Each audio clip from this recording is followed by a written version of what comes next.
Welcome back to Pokémon Scarlet. So I have decided in the next episode, we're gonna go fight this electric gym.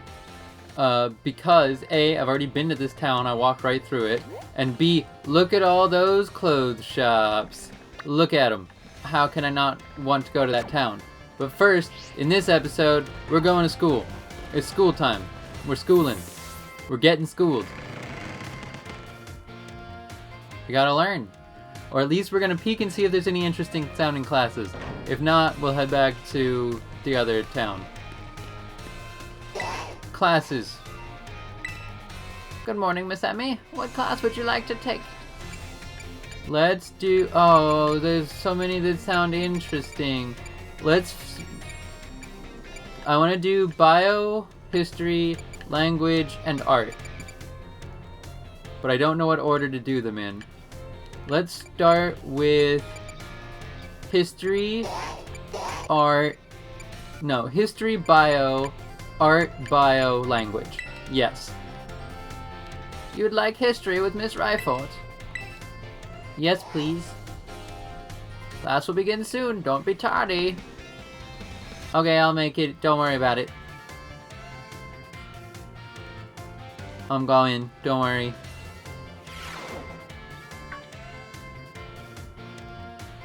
Oh ho! I see we have some new students here with us today. I like your hair and also your shirt. My name is Ryford. I will be the one to impart knowledge of the past to your little minds. History is a wonderful thing, truly splendid. The lives of our ancestors throughout history forged the path to the present in which we live. Today you shall learn about the most mysterious location in all of Paldea, the Great Crater. As you are all aware, a massive crater known as the Great Crater of Paldea exists in the heart of our region. The area inside this crater is called Area Zero, and research of its geological strata and material composition has shown that the crater is, in fact, over 1 million years old. That's Leventon from... Hey! That's the boy! And his Pokeball design. I got distracted by the board. Hold on, what were you saying? It was long believed that a certain something rested at the bottom of this mysterious crater. Aha! Perfect timing to make eye contact, young Emmy. Answer me this.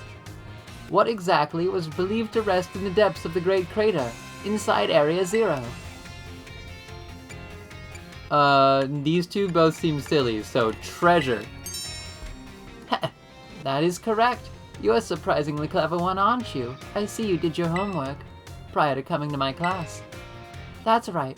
Some believe that a treasure more valuable than anything else in this world rested in the depths of the Great Crater. So much for dreams of treasure hunting, though, as a lab has been built in those very same depths. Oh, and before I forget, you would all do well to remember that the Great Crater and Area Zero are both off-limits to all but those who have official business there.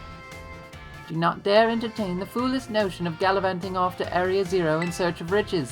It is no place for children dreaming of treasure and adventure. Besides, if it were at all possible to investigate the area, I would surely be the first to do so. Oh ho, is that the time already? I must have gotten swept up in filling your minds with knowledge. That ends today's lesson. We will unravel more of history's enigmas another time. Nice. I like learning. I want to learn. Teach me more stuff, friends. Good morning, Miss Emmy. What class would you like to take? Now we're gonna take... I've got more history classes unlocking. Okay, this is gonna mess things up. So I'm gonna take one class of all the ones that sound interesting, and then we'll do some more stuff. Art. Art with Mr. Hassel? Yes, please. I've met him briefly. He came to hassle me after I finished some gyms. Haha, jokes. No, he seems cool though.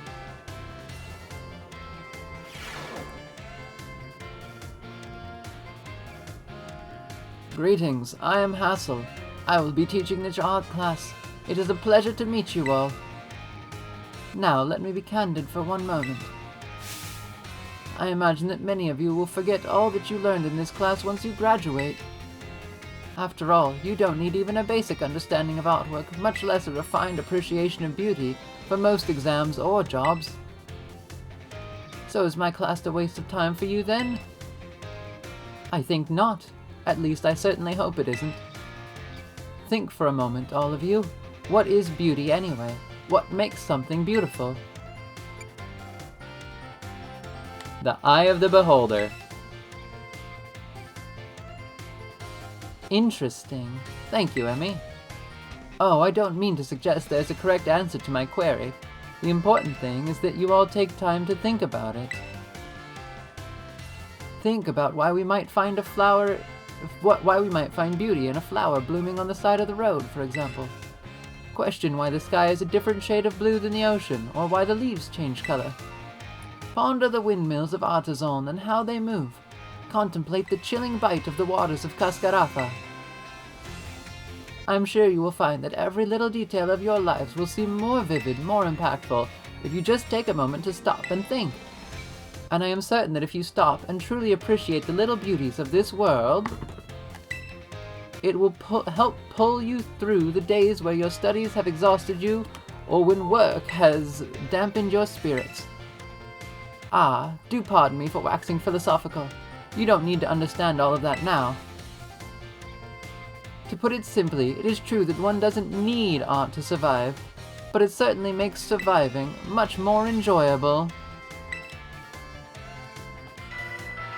It is my hope that this class will add even a little bit of color to your lives. That's all for today. Next time, we'll try a more hands-on approach to appreciating beauty.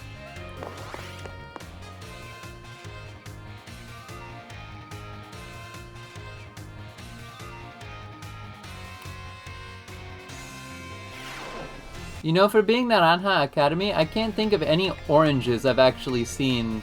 Not like the color, like the fruit, beyond in the logo. Good morning. I don't need to read that every single time. Yeah, we have more art classes now. Let's take a language class. I already am an expert in battle. I don't like math, and I'm not as interested in home ec as the other ones. You'd like languages with Mr. Salvatore? Yes, please.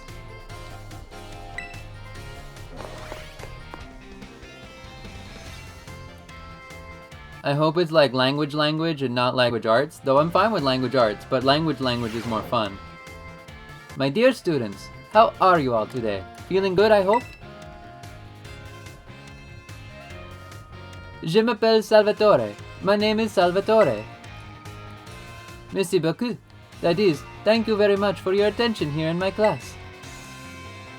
I'm so heureux, or happy, for this chance to re-experience my younger days with you all. Do you know what Salvatore means? It means savior. So just imagine I'm here to save you from spooky new languages. Haha, funny, no? That's right. My classes will teach you about various languages from different regions. You may say good morning or hello as a greeting, but people from elsewhere may say bonjour or salut. I've heard there's even a popular streamer out there who smashes several languages together and says hello, hello, hola, ciao and bonjour. There are so many regions out there in our world, and each can have their own unique languages. Grazie, merci, shishi, arigato, danka. These all have the same meaning. Can you guess what it is? That means thank you. Wow, Emmy, was it? Brava, that's correct. And speaking up is important in language learning too.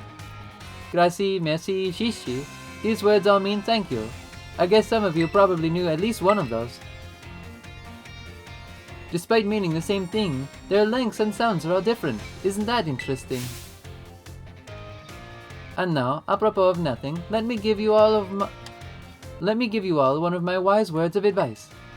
When you travel abroad, you should try to speak the local language as much as you can, even if you can't speak it very well. I'm sure your willingness to try will make the people you meet très heureux, very happy. Honestly, from my experience, just being able to say hello, delicious, and thank you in the local language will get you pretty far. For everything else, just pretend you're Mr. Mime and gesture away. Oh, there's that pesky bell. I guess that's all the time we have for today. Well, adios, matane. À la prochaine. That's gotta be French, right? But I don't know how to say that one, and I butchered several other languages already. And French is always extra painful because French is a crime against language. No, it's not, but it's just lingua franca, but bad. Anyway, see you later, everyone.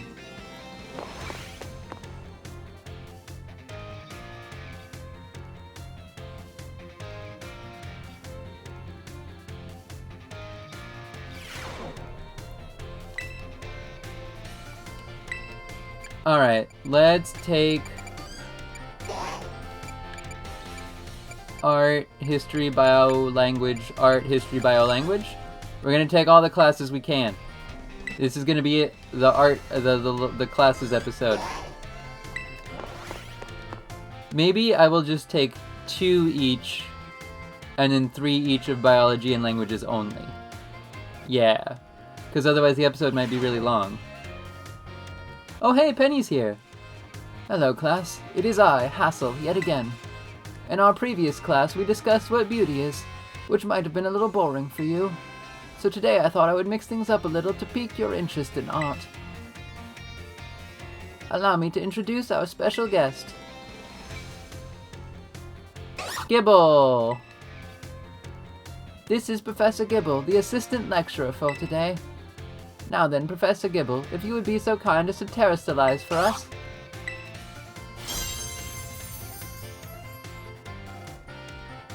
What? Oh, you're the plant one. A leafy Gibble. As some of you may already know, a Pokémon can terrestrialize if you use a Terra Orb. Normally, Professor Gibble would be of the Dragon type, but by terrestrializing, it succeeded in changing its type. It'd normally be Dragon Ground, thank you very much. So, class, what type do these lovely glistening flowers above Professor Gibble's head represent? The Grass type. Excellent, Emmy. Full marks for you. These beautiful flowers blooming above Professor Gibble's head show that it has now become a Grass type. The shape of the Terra Jewel above a Pokémon's head depends on the Pokémon's Terra type. To summarize, if an opponent Pokémon terrestrializes during battle, observe the Pokémon's Terra Jewel closely to see which type it has become, and choose effective moves accordingly. It's my sincere hope that today's lecture will help you all achieve beautiful victories. The Terrastyle phenomenon is indeed a fascinating and deep subject to discuss. That's it for today, class. Thank you, Professor Gibble, for your help.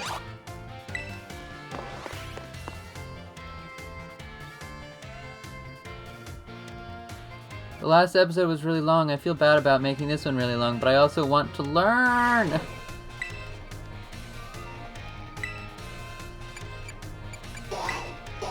Bio, with Mr. Jack.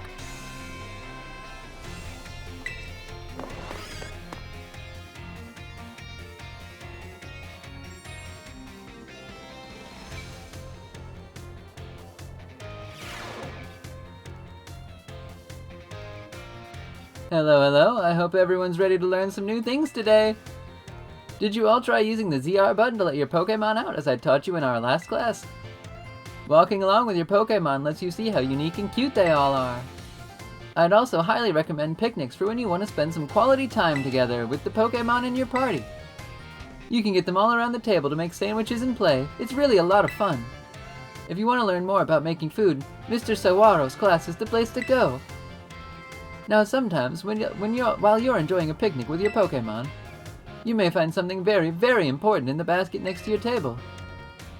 This very important something is what Pokémon are born from. Let's all say it together!